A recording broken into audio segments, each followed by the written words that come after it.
Ever notice how some people walk into a room and everyone straightens up? They don't shout.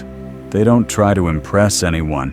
They just exist. And people listen. You've met them. Maybe it's your boss, a teacher, or that quiet coworker who somehow gets his way without asking twice. They're not necessarily smarter or richer than you. They just understand one thing you don't. A law older than psychology, older than civilization. A law that Machiavelli wrote down 500 years ago. He who seeks to be loved will eventually be destroyed by it. Respect isn't about kindness. It's about psychology, about how people calculate your value when you don't even notice. Let's get honest for a minute.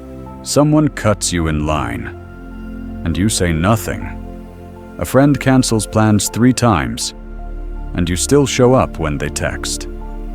A coworker takes credit for your idea, and you just smile. You think you're keeping the peace. But what you're really doing is training people to walk over you, and they learn fast. In today's world, niceness is mistaken for weakness, and weakness, no matter how gentle it looks, always gets punished. This isn't about being cruel. It's about waking up to the truth that being liked and being respected are 2 different currencies, and one of them buys your freedom. Repeat this in your mind. Respect over approval. Part 1. The hidden weakness of being liked. Every person who has ever disrespected you had one thing in common. They could feel it. They could feel that you needed something from them more than they needed anything from you. That's the quiet imbalance most people never see until it's too late. You don't even have to say it out loud. It's in the way you laugh a little too hard at their jokes, the way you apologize when you've done nothing wrong, the way you say it's fine when it isn't. The moment you start needing to be liked, you stop being respected. You smile when insulted because you don't want to make things awkward. You nod when you disagree because you don't want to seem difficult. You show up when they cancel because you don't want to look petty. And little by little, people start to learn that your boundaries are optional, that your time, your energy, your self-respect are all available on discount. They don't respect your kindness. They use it. Not because they're evil, but because human nature is opportunistic. If the store's always giving out free samples, people stop paying full price. You think your niceness is buying peace, but it's really buying invisibility.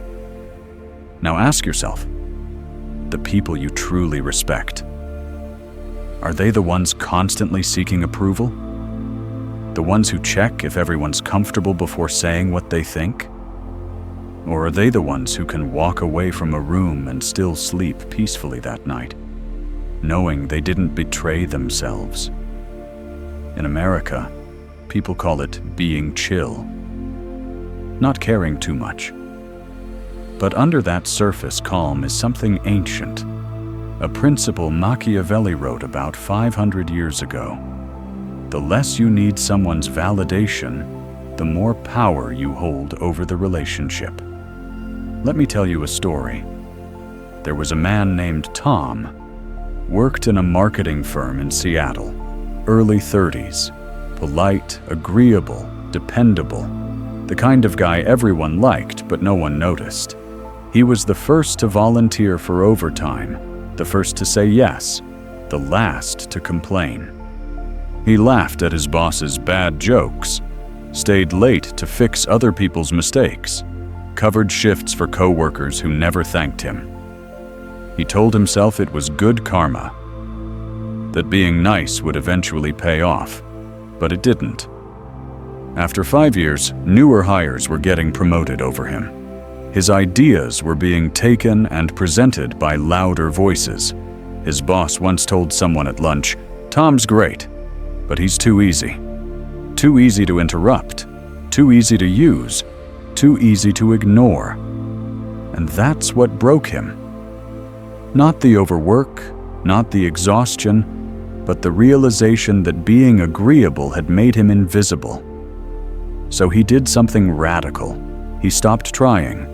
He stopped over-explaining his decisions. He stopped apologizing for taking days off. He stopped volunteering for things that weren't his responsibility.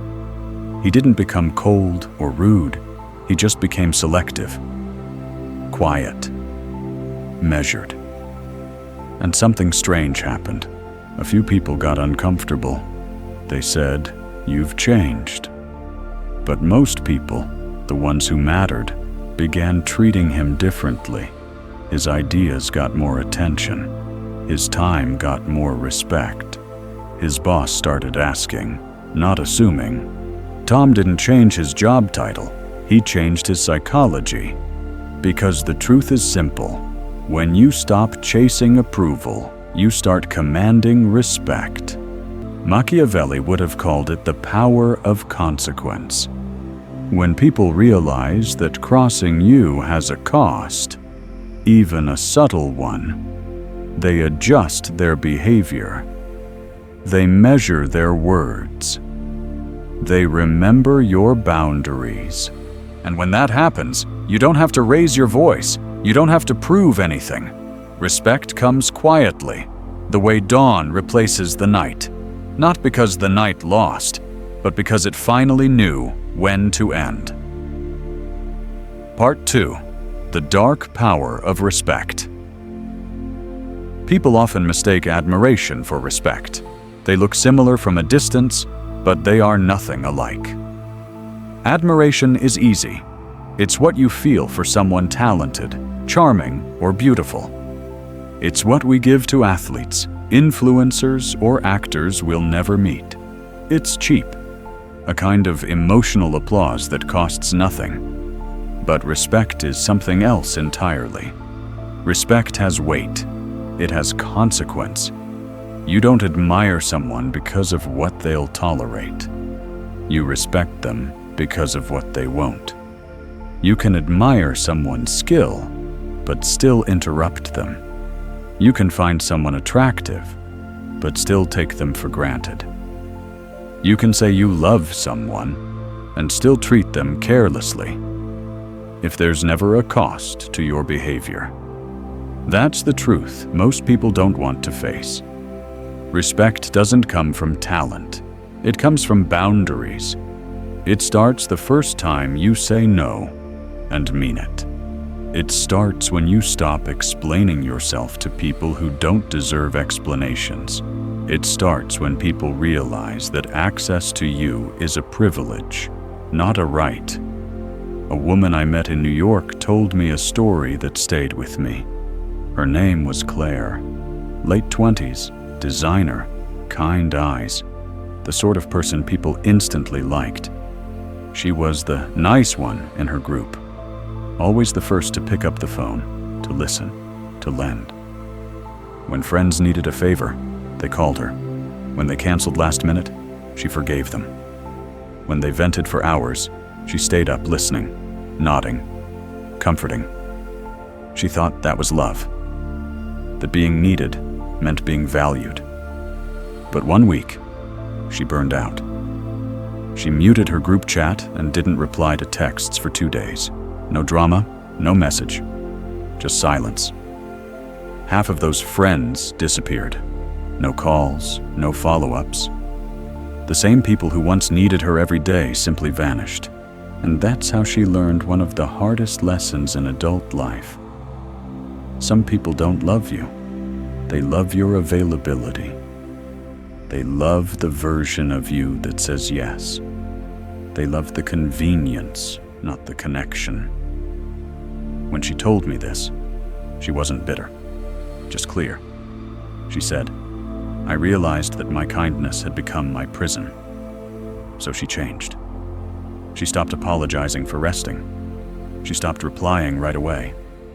She stopped explaining why she couldn't meet up. At first, the silence felt strange, almost guilty. But after a while, she noticed something powerful. Her silence began doing what her words never could. People started being careful with her time. They said thank you more often. They checked in before asking for something. That's the dark power of respect. It's not about scaring people. It's about teaching them what's sacred.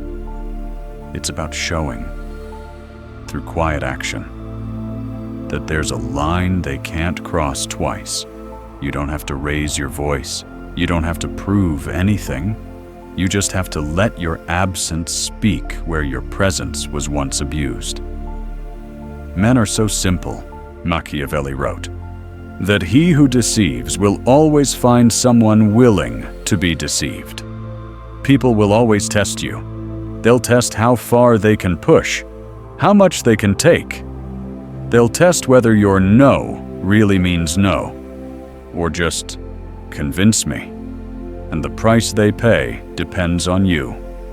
If there's no consequence, the lesson is simple. You're safe to disrespect. But the moment someone learns that crossing you comes with loss of time, access, or presence, they start to respect what they once ignored. Respect doesn't come from being loud. It comes from being consistent, from meaning what you say, and backing it with silence when necessary. Because silence, when it replaces excuses, is the sound of self-worth returning home. Part 3. The psychology of control. Every human interaction, every conversation, every argument, every relationship is about control. It's invisible, but it's always there, quietly shaping who leads and who follows. Control isn't always about power in the obvious sense. It's not about who yells louder, earns more, or holds a higher title. It's subtler than that. It's in the pauses, the tone, the rhythm of silence. Ask yourself this: who sets the emotional temperature when you talk to someone? Who decides when the conversation ends? Who walks away first? And who waits for permission to leave? That's control. Most people hand it away without realizing. They edit their words before they speak. They soften their tone so no one gets offended. They agree to things they don't want, just to avoid awkwardness. They say, sure, when every part of them is screaming no. And then they wonder why they feel drained, invisible, or quietly resentful. Control isn't always about dominance. Sometimes it looks like silence. The person who can hold eye contact without rushing to speak. The one who doesn't over-explain, who isn't afraid of pauses. That's the one who usually holds the upper hand. Because silence makes people nervous. It exposes insecurity. It forces others to reveal themselves. The need to fill silence is a symptom of weakness, of needing to be understood, validated, accepted. But here's the truth. When you constantly seek to be understood, you lose control of yourself. When you can tolerate misunderstanding, when you can sit in that discomfort without defending yourself, you become powerful. When you seek approval, you're not in control of your emotions. You've handed someone else the remote. They press a button, a compliment, a glance, a cold shoulder, and you react. They push praise, and you light up. They push disapproval, and you shrink. They push withdrawal, and you chase. That's not love. That's dependency. With good manners and a smile, the world trains you to believe that control means aggression, that confidence means volume. But real control is stillness. It's emotional composure when others expect you to beg for reassurance. It's calmness that makes noise look foolish. I once met a father named David. He was a single dad raising a teenage son, a kid in that wild age where rebellion meets confusion. They fought every week, Curfews, grades, attitude. Every talk ended the same. David explaining, lecturing, pleading. And the more he explained, the less his son listened. One night, after another argument, David said something simple. I realized I was teaching him that if he pushed long enough, I'd eventually justify myself. I'd explain. I'd defend. That's when I lost authority. The next time his son yelled, David didn't argue. He just said, I understand how you feel, and walked away. No lecture, no defense, no anger. For a week, his son tested him, shouting, provoking, trying to break the silence. But David stayed calm, and something shifted. The boy started talking, really talking. Without the performance, he started listening. Control, David told me, wasn't about winning the argument. It was about not needing to have one that strategic coldness, what Machiavelli described centuries ago. It's the ability to stay unmoved when others expect you to collapse. It's the discipline to let discomfort do the work that words never can. Because silence is uncomfortable. But power often lives in discomfort. Every leader, every calm negotiator, every respected person, they all share one trait. They don't rush to fix tension. They understand that tension, when managed, becomes gravity. It pulls people toward you instead of pushing them away. Control, then, isn't about being dominant. It's about mastering yourself. It's about refusing to dance to someone else's emotional music. Machiavelli would say, "He who cannot control himself cannot control his world." So the next time someone tries to provoke you, remember this. The loudest person in the room may look powerful, but the one who stays calm is in control. Part 4. The addiction to approval. Let's step into something darker. Something that runs your life more than you realize. Your need for approval isn't a harmless personality trait. It's an addiction. And like every addiction, it has a dealer, a high, and a withdrawal. Every time someone praises you, "You did amazing. You're so thoughtful. You're such a good person." Your brain rewards you. It releases dopamine, that same chemical rush people get from gambling, drugs, or a hit on social media. It feels good, too good. You don't just hear the compliment. You absorb it, breathe it in, replay it later when you're alone. It becomes fuel. And once that high fades, you start craving the next one. So you give more, agree more, post more, smile more, hoping someone, somewhere, will hand you another tiny dose of validation. That's how social media turned into a multi-billion-dollar machine. It sells dopamine disguised as connection. Each like is a hit. Each comment is a fix. And before long, you're not living for meaning. You're living for metrics. But the truth is, dopamine doesn't care what feeds it. Compliments, approval, attention, they all work the same way. They feel real, but they're rented. You get the illusion of confidence without the foundation. You feel loved without the risk of intimacy. You look fulfilled while slowly hollowing out inside. Because no matter how much approval you get, it's never enough. You can't fill an inner void with external applause. And here's where it gets dangerous. People figure it out. A coworker tells you, "You're the only one I can count on," right before asking you to stay late. A friend says, "You're so generous," right before asking for a loan. A partner says, "You're so patient," right before testing your limits again. They're not all manipulative by design. They just sense it. Like sharks smell blood in the water. They learn that a little flattery keeps you compliant. You're not kind anymore. You're conditioned. You've been trained like a lab rat pressing a button for food pellets. You give more, hoping to earn your next hit of praise. You avoid conflict, fearing the silence that comes when people stop validating you. That's not goodness. That's dependency disguised as virtue. And when you start breaking that pattern, when you stop seeking approval, it's going to hurt. Your brain will scream at you to go back. You'll feel lonely, misunderstood, maybe even guilty, because withdrawal doesn't feel like freedom. It feels like loss. You'll question yourself. You'll wonder if you're turning into a bad person for saying no. You'll think, maybe I'm too cold now. That's just your conditioning fighting for survival. I remember a woman named Erica. She was the go-to at her company. The fixer, the helper, the glue.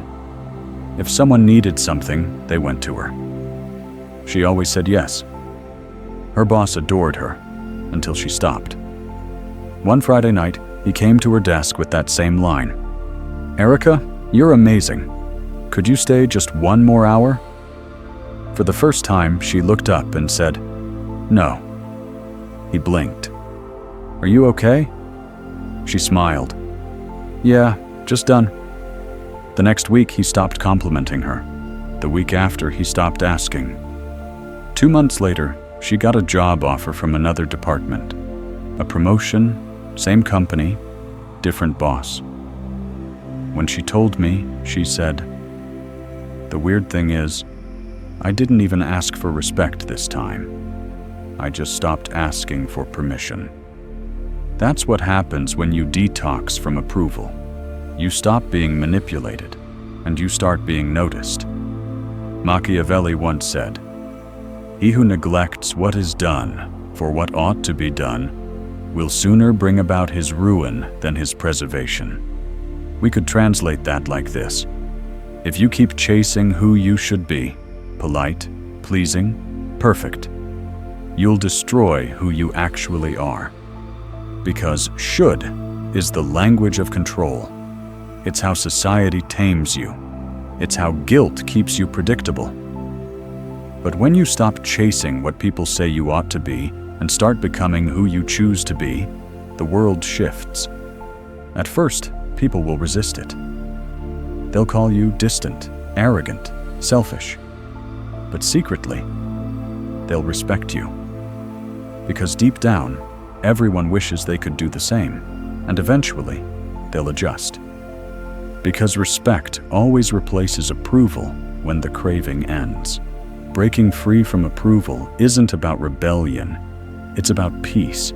It's about standing so firmly in your own worth that no one's praise or rejection moves you off center. It's not easy. It takes time. But the moment you realize that you don't need to be liked to feel alive, you'll never be controlled again. And that silence where validation used to live, that's not emptiness. That's your freedom, echoing back at you. Part 5.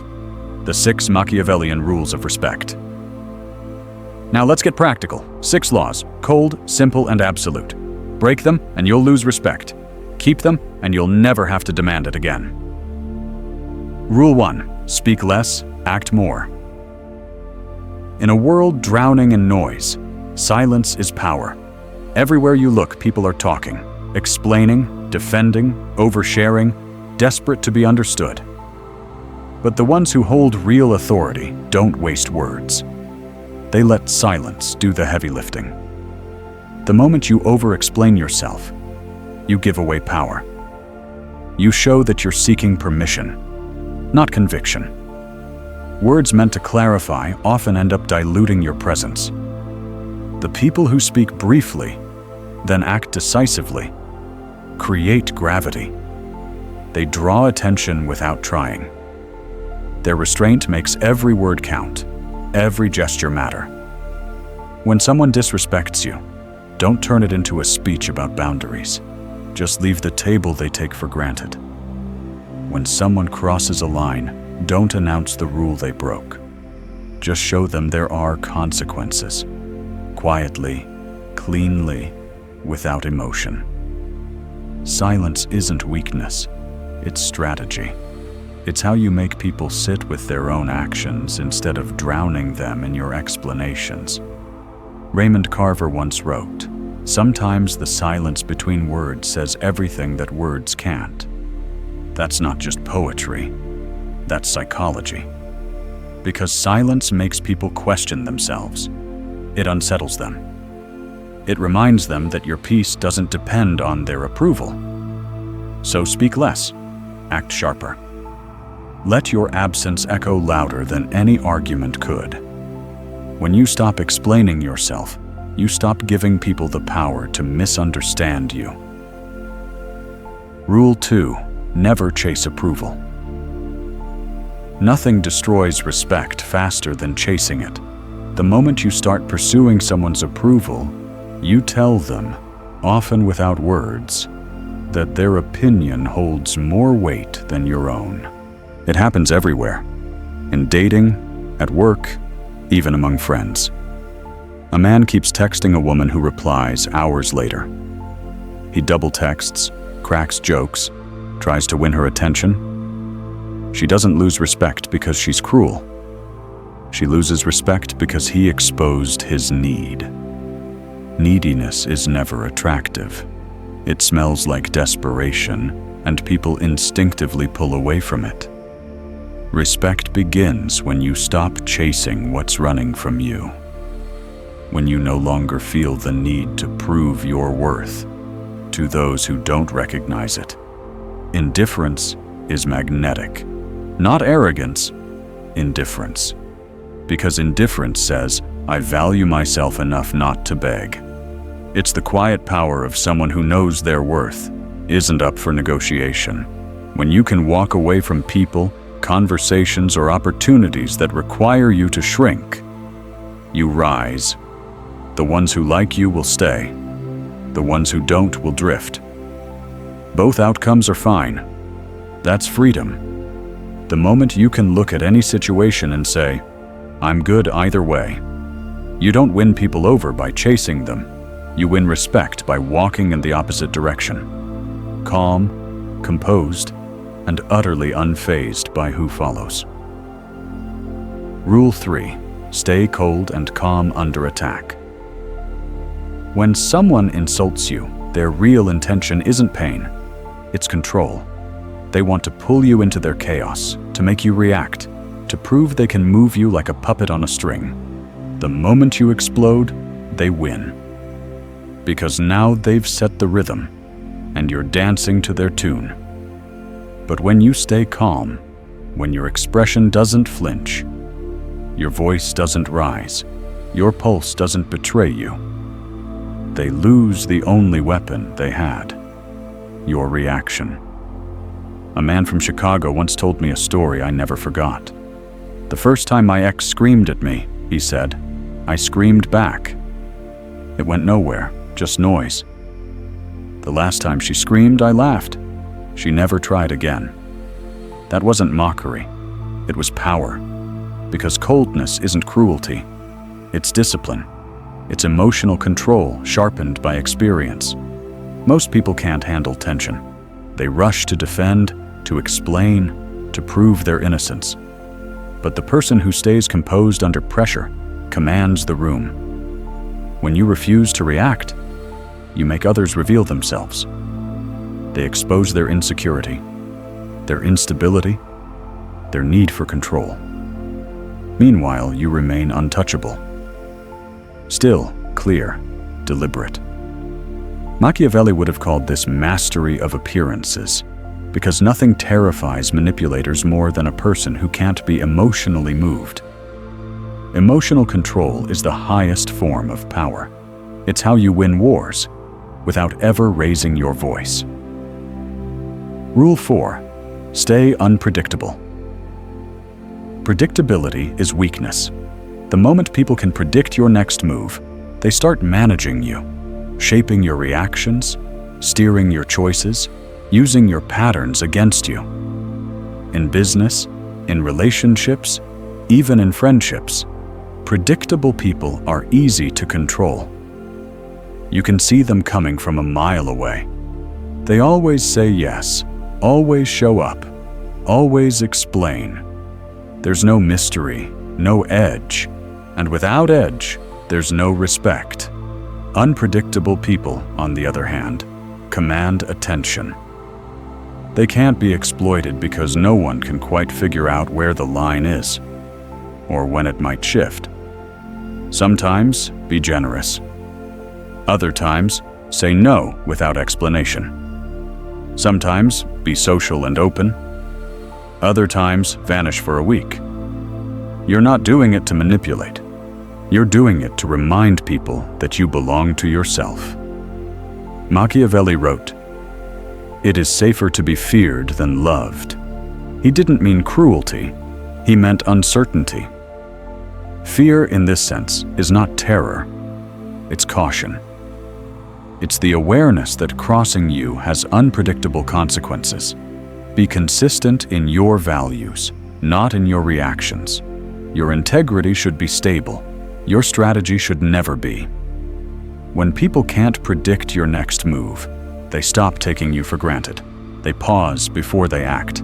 And in that pause, you gain control, not by force, but by mystery. Predictability is comfort. Power lives in uncertainty. Rule 5. Enforce boundaries swiftly and silently. A weak man warns, a strong man acts.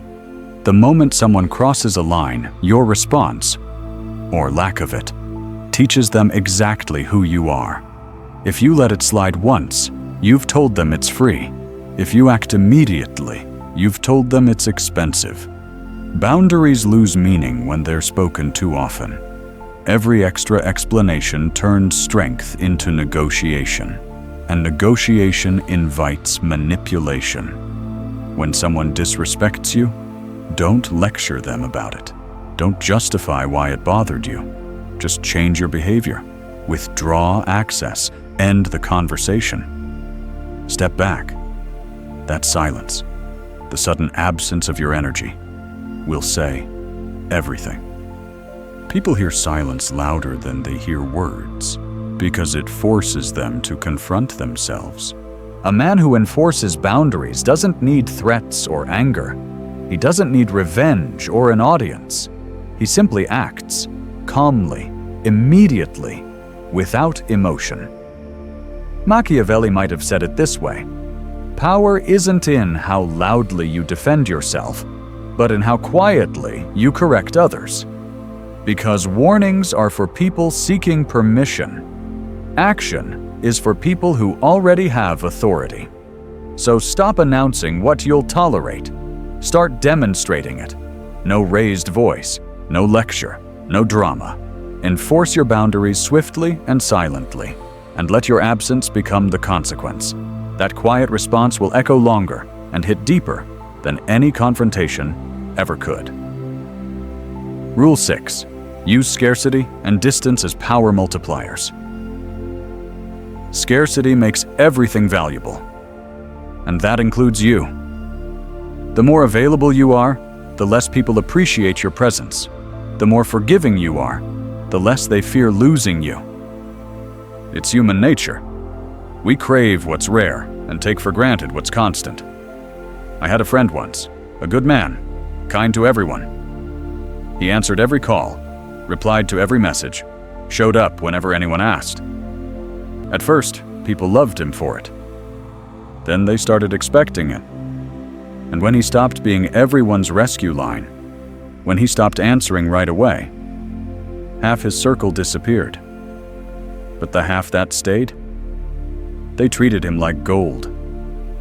Because now his time meant something. That's the paradox. Distance breeds desire. When you pull back, people either drift away or step closer. Either way, you find out who actually values you. Machiavelli said, "Everyone sees what you appear to be, but few know what you are." He was talking about scarcity, about mystery. When people see less of you, they start to imagine more. They fill the silence with curiosity. and curiosity turns into respect. Be seen less. Be felt more. Don't make your presence cheap. Let your absence carry weight. Because when your time, attention, and energy become rare commodities, the world stops treating you like background noise and starts treating you like something they can't afford to lose. Part 6. The price of power. Here's the part no one tells you. The cost of choosing respect over approval. It's not easy, it's not glamorous, and it's not free. You'll lose people, not enemies. People you once cared about. Some will distance themselves quietly. Others will confront you, offended that you've stopped bending. They'll say things like, "You've changed," or "You're so cold now," or that familiar accusation, "You used to be so nice." And the painful truth is, they're right. You did change. You were nice, and you were miserable. Because being liked by everyone means belonging to no one. It means being a mirror for other people's comfort, never a person with your own edges. When you tried to please everyone, you ended up losing yourself, one small compromise at a time. But when you start building boundaries, you start reclaiming the pieces of yourself you gave away. You'll face silence, awkward pauses. People who used to call daily will stop. You'll check your phone and realize no one's asking for favors. No one's inviting you out. No one's leaning on you anymore. That silence will feel heavy at first. You'll wonder if you've made a mistake. But give it time, because something else will begin to grow in that quiet space. Something solid, steady, and real. Self-respect. It won't feel like fireworks. It'll feel like gravity. The weight of knowing who you are and what you'll never tolerate again. You'll start walking differently, talking differently. You won't rush to explain yourself, won't scramble to fix what isn't yours to fix. You'll notice that peace feels better than popularity ever did. And here's the irony. Once you stop chasing approval, the right people will find you. People who respect your time, your words, your silence. People who don't need you to shrink to feel safe around you. That's the real price of power. Not arrogance, but solitude. Not isolation, but clarity. Machiavelli understood this centuries ago. True authority isn't built on charm. It's built on restraint. So yes, you'll lose the version of yourself that everyone loved. But you'll gain something infinitely greater. The version of you that you can finally love, without needing anyone's permission. And once you've tasted that kind of peace, you'll never trade it for approval again. Closing reflection. The quiet strength. Goodness without boundaries destroys itself. But goodness with wisdom, that changes everything. Kindness, when guided by clarity, becomes strength. Kindness without it becomes servitude. Being kind doesn't mean saying yes to everyone. It means saying yes intelligently, with awareness of where your time and energy create real value. Being honest doesn't mean revealing everything that crosses your mind. It means speaking truth with timing, understanding that truth without discipline can wound more than it heals. Being generous doesn't mean giving endlessly. It means giving where your effort actually creates growth, not where it feeds dependency. Don't mistake softness for weakness. Don't mistake calm for indifference. The most powerful men I've ever met weren't loud, arrogant, or untouchable. They were still, grounded, deliberate. They carried the kind of quiet that made others listen before speaking. Not because they were cold, but because they'd learned the cost of losing control. They understood something simple yet rare, that control of emotion is control of power. That composure is influence. And that silence, when it comes from strength, commands more respect than noise ever will. So repeat this, not as a slogan, but as a principle. Respect is my birthright. Because in a world full of people begging to be liked, the one who doesn't need approval, the one who stands calm in the storm, clear in their truth, unmoved by flattery or fear, that person holds all the power. Quiet power. Earned power. The kind that can't be given and can never be taken away.